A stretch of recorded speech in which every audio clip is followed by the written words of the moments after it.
Dobré ráno, táborníci. Ráno říkám, protože teďka 1 ráno. Bohužel jsme se k tomu dřív se Zdeničkou nedostali, protože Zdenička byla v práci až do 11 a já celý den s dětma a nebyl prostor to dřív vám takhle předat. Každopádně bych vám rád vysvětlil pravidla naší hry, která je inspirovaná volně tady českou hrou Kamionem po Evropě a pracovní název Za obchodem po Gálii. V čem tahle hra spočívá? Cílem je získat dostatek finančních prostředků na to, abychom mohli koupit zlatou barvu pro zlatý srp, ale samozřejmě je to i o tom, aby naše vesnice dokázaly získat dostatek peněz na to, aby si obstarali to, co je potřeba a v Nové Gálii, až si vydobydou samostatnost a svobodu, byli co k čemu a nestratili se v tom velkém římském světě. A to samozřejmě jako náčelník Majestatix budu podporovat a obchod samozřejmě v naší vesnici potřebujeme. No a proto se naši děti budou muset převtělit do rolí obchodních povozů a rozprchnout se po všech městech římských, které jsou v okolí, a založit s nimi obchod. V podstatě to funguje trošku jako převoznická společnost, kdy děti někde naloží zboží, někde jinde ho vyloží a za to, že tohle zvládnou, tak dostanou prostě zaplaceno. Čím větší množství zboží odvezou a čím dál ho odvezou, tím dostanou víc peněz. Čím kratší vzdálenost a čím menší náklad, tím méně peněz. Bude v okolí našeho tábora 11 římských osád, s tím, že 12. město je ta naše vesnice. A děti dostanou na začátku hry do každé družiny 8 zakázek, který prostě budou mít, nebo kterýma začnou, a tím vlastně, jak budou postupně každou zakázku odbavovat, budou mít víc a víc peněz, můžou si kupovat zakázky další. Ve hře Kamionem po Evropě hra končí, až se vyčerpají všechny zakázky. Tady to nebude ukončený na základě vyčerpaných zakázek, ale bude tam nějaký časový limit, abychom tam ty děti úplně nezuntovali. Počítám, že to bude na 2 hodiny ta hra. Tak, vítězí družstvo, který má na konci hry nejvíc zakázek, nejvíc peněz. To znamená, který prostě dokázalo tu logistiku udělat tak, že za ten časový limit zvládlo objet co nejvíc měst, odvést co nejvíc nákladů a vydělat si co nejvíc peněz.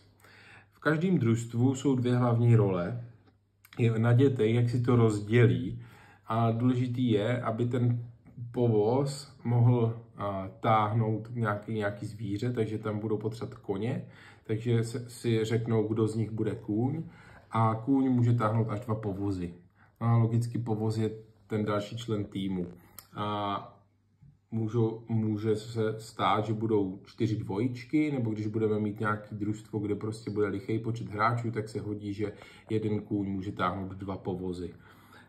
Každý povoz uveze 6 nákladů, když táhnu 2, tak logicky uvezu až 12 nákladů. S tím, že na každý zakázce můžete naložit 2 až 6 nákladů podle toho, co vám říká ta kartička zakázky. Takže to hodně o plánování, o tom zvolit si trasu, na který ideálně můžu nějakou zakázku vyložit, hnedka někde kousek nějakou naložit a prostě si to naplánovat tak, abych nemusel běhat z jedné strany mapy na druhou. No, bude se to hrát v okolí našeho tábořiště. Mám tady zatím nějakou pracovní verzi, která ale bude asi i finální. Prostě na ty místa umístíme naše obchodní stanoviště a tam bude vždycky jeden dospělák, který bude za to obchodní stanoviště zodpovídat. To znamená, celkem 12 dospělých budeme potřebovat, ale podle tabulky by nás tam mělo být ten okamžik snad 19, takže počítám s tím, že budou nějaký lidi ještě třeba s maláčkama, někdo v kuchyni, ale celkově bychom se tam snad jako měli zapojit skoro všichni, ale myslím si, že to je zvládnutelný.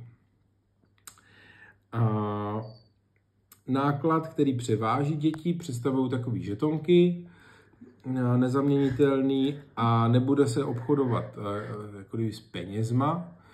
jako fyzickýma, že by měli nějaký bankovky nebo nějaký pytlíčky s nějakýma zlaťákama, ale budou mít v podstatě jako kdyby svoje konto, na který se vždycky ta zakázka připíše. Když budou nakupovat nějakou jinou zakázku, tak se jim zase odečte ta částka a bude tam tím pádem vidět na konci hry, kolik aktuálně má. Pak se to jenom sečte za každou dvojčku nebo trojčku v týmu a výsledná částka bude potom umístění jednotlivých družin. Co se bude chtít po vás, jako po obchodnících na jednotlivých stanovištích, tak v podstatě vy budete mít svoje místečko, kde si můžete vzít deku, celtu, svačinu, dělat si tam pohodu. Nepotřebujete na to asi nějaký žádný special jako kostým, pokud si chcete něco prostě udělat za sebe nějakého hokináře, můžete určitě, tomu se meze nekladou, ale není to nutný. Dostanete ode mě paklíček zakázek, dostanete v podstatě tužku, razítko, tak abyste každou zakázku mohli prostě potvrdit, že jako není sfalšovaná a že opravdu každá finanční transakce bude taky stvrzená razítkem. A vaším úkolem bude, když k vám přiběhne družinka s tím, že veze zboží z jednoho místa k vám, tak vy zkontrolujete kartičku zakázky, že to je opravdu jako vezou k vám, převezmete si od nich ten náklad, který přivezli a zapíšete jim vlastně do toho jejich konta peníze, které budou taky na té kartičce uvedený, který tam máte napsat. A jediný, co vlastně, tak musíte sečíst to jejich celkový konto, aby viděli, kolik jako těch peněz vlastně u sebe mají aktuálně. No a potom buď oni vyráží od vás někam dál, anebo si můžou u vás vybrat jakoukoliv zakázku, kterou budete mít vyloženou před sebou, budete jich tam mít 5. Když si něco koupí, zase jim odečtete cenu té zakázky, kterou za ní zaplatí, aktualizujete konto a vyšlete je na cestu. Případně můžou k vám přiběhnout, nic si nekupujou, nic jim ani neprodáváte, ani prostě po vás nechcou žádné peníze, chcou u vás jenom naložit náklad. Takže budete mít žetonky, oni vám ukážou kartičku, řeknou, ano, to jsem semka přijel, chci naložit, vy jim dáte žetonky a oni prostě upalujou někam dál, kde ten náklad mají vyložit. Ty zakázky jsou recyklovatelné, to znamená, vy si je dáte do toho balíčku, který ode mě dostanete do spodu, vykládáte ty zakázky, které zatím ještě třeba v oběhu nebyly a pak se zase otočí tak, aby prostě bylo vždycky dostatek těch úkolů pro všechny členy družiny. Bude tam ještě pro vás takový zpestření, budete moct mezi jednotlivými městama posílat poštu, takže můžete poslat někomu nějaký vtipný psaní nebo milostnou korespondenci.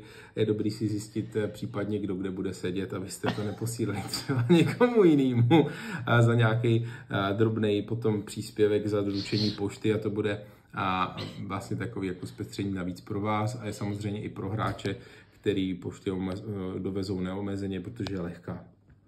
A ještě tady jedna věc, kterou jsem nezmínil, je to zapojení úplně těch nejmladších členů.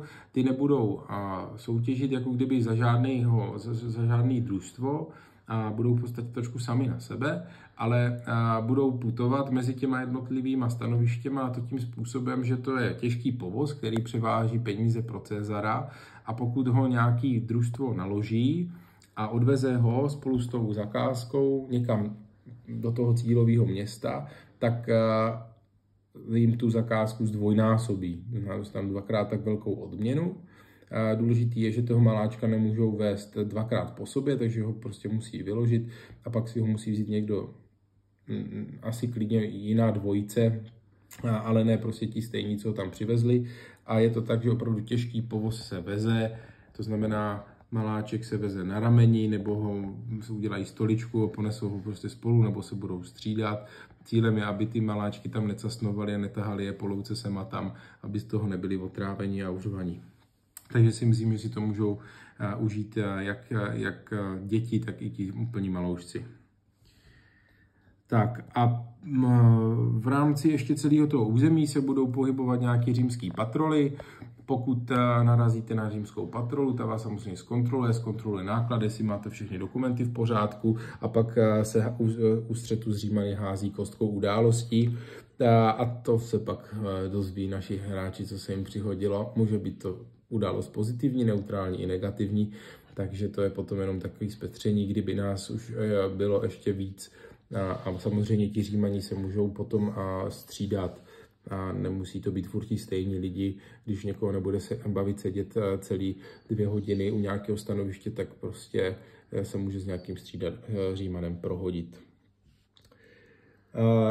Aby ta orientace byla snazší a plnilo to ten cíl té hry a to plánování, tak jak jsou tady ty jednotlivé stanoviště, ty budou popsané názvy těch římských osad a každá tato mapa bude na tom každém místě, tak aby ti hráči nemuseli tahat sebou a nepokrčili to někde, nezmačkali si to zbytečně a zároveň, aby jim bylo jasný, že když si kupují nějakou zakázku, tak aby se mohli podívat, odkud kam je to pro ně výhodný, kam zrovna směřují a tak vůbec.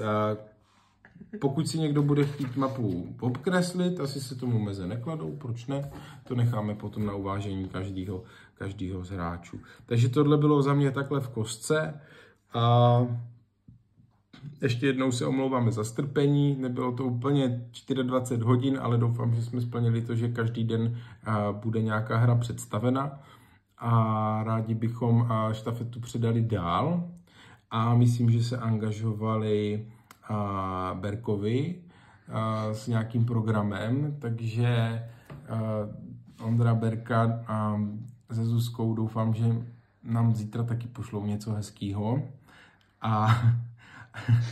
a pokud nepošlou, tak Zdenička teďka vymyslí, co je čeká a nemine. OK. Takže pokud to nezvládnou do zítřejší půlnoci, tak Zuzka vymyslí taneční choreografii, kterou na prvním nástupu nám Ondra předvede. Super. Dobrá práce. Tak dobré ráno nebo dobrou noc, sladké sny a těšíme se na vás. Čau.